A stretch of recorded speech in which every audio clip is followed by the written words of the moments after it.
this is probably the best fight stylistically this year so far, by a mile. Xander Zayas, we know what he's about. He's a come forward, high pressure, high volume fighter against a slick southpaw. The man who can switch stance as well. He can go orthodox, he can go southpaw. Ideally southpaw, because that's when he's best in range and best out of range in my personal opinion. But all in all, what a cracking fight. And forget about the bookmakers, in my eyes, this is a blatant 50-50 fight, but I do see one man victorious. Now, with Jaron Ennis, you'll see in his last fight against Usman Lima, I mean, I know he did spark him in the first round, but you see the way he dodges, resets, little hook there, uppercut, and then just catches him clean, because he's happy to miss two to land a third one. That's something which I've noticed a lot with Boots Ennis, especially against Karen both fights, especially in other fights as well, you know, against Ennis. You know, he's someone that does throw good punches and lands good punches, but he's happy to waste a few to land the punch that is the equalizer of the fight, which you do need. Sometimes you can't always just try and land every single shot, and you know, you got to play possum, you got to play with your food a little bit, which Jaron Ennis does to a T, which is how he got Usman Lima out there in the first. But you see when he unified against Ennis, you know, this is the thing as well. As good as Ennis is, he's a stable, stationary, small fighter with not probably, I think he's got a 60-inch reach, which again, with someone like Boots, he can easily utilize that and just use his reach to his advantage and just keep it at range and keep it at bay. But he didn't, you know. He boxed in the inside and beat him at his own game in spells, which is why he is an unbelievable, tremendous fighter. And you see there, early on he catches him because Ennis, head down, swings for the heels. He's that typical sort of hard, rugged, rough nut fighter where, again, sometimes people with that boxing IQ, people with that technical skill, it's just tailor-made for them. Which why Mayweather, I'm not saying Boots is like Mayweather, but obviously similar technical style in a way. Again, not saying they're identical for any of you have a history for it in the comments, but Mayweather, everyone goes on about his resume, but you see the people he fought, like the Maidanas, you know, the Corraleses, the Gattis, you know, the Mosleys, the Ortizes, you know, the Maidanas, if I've not said them already.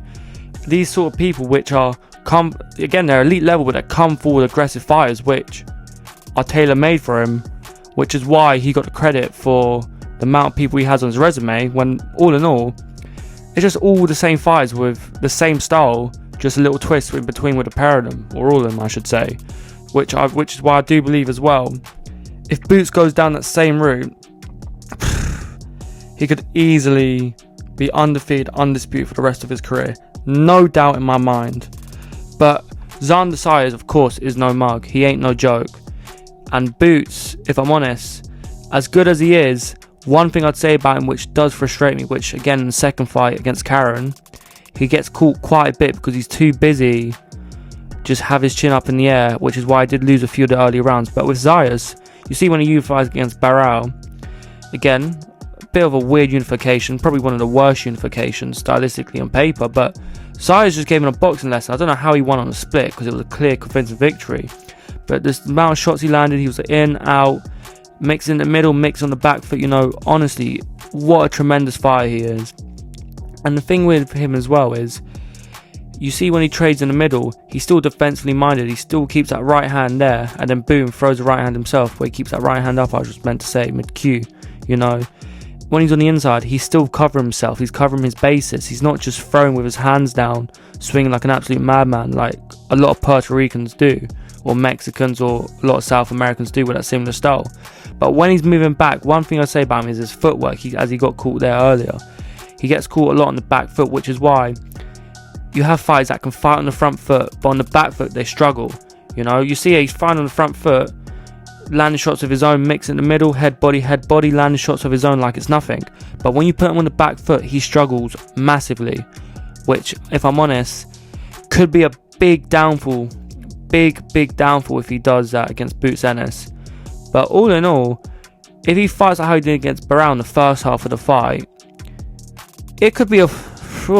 I mean, I don't want to say it, but I think the Boots could potentially lose his own if he does fight like that and he does get caught on the inside. But you'll see here with Zayas, when he won the world title, it was a bit static, a bit stationary, and I know it was for a vacant title and whatnot, but you got to fight to a certain level to get to that elite level where I know he's a unified champion.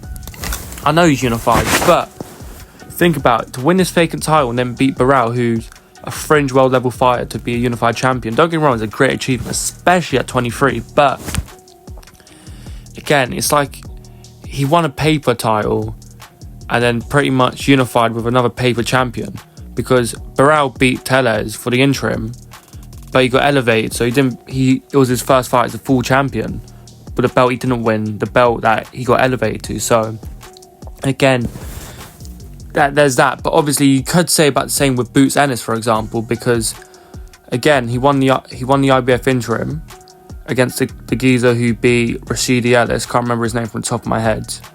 Roman Villa, if I'm right. And he got elevated from the interim to the full, then defended it, and then obviously unified against Stanionis, who again was a WBA regular, but then got elevated to the full champion. So again, it does work both ways, but again, on paper, I do believe this is a 50-50, and I do believe it is a tough fight to call, because there's a lot of ways that this fight could plan out. Where with Zayas, his keys to victory is quite simple: calculated, composed aggression. Again, you need to be the dictator, you need to be the one on the front foot, but you need to be calculated. Don't throw like a madman, you've got to pick your punches. Land, head under and hold. Jaron done this great in the second fight against Boots Ennis early on. He put his head under, use his right hand to hold, then switch him around to just ruin his tempo, ruin his momentum, which again could frustrate Boots into spells. And also throw while Boots switches stance, because that's when he's most vulnerable. That's when most likely you could catch him square on, get a potential 10-8 on the cards. Now with Jaron Boots Ennis, you've got land, pivot and throw. Again, too many times he just admires his work, where that goes back to the second point, don't stand and admire your work. He'll land, pivot, and then just stand there in a little flow state where you need to land, pivot, then throw again, then just circle around the ring, do what you need to do, let him waste his energy, let him waste his punches. But if you land, pivot and throw and there's not that much volume, that's giving the other fighter another chance to get back into the fight, which is something that you can't do at the elite level.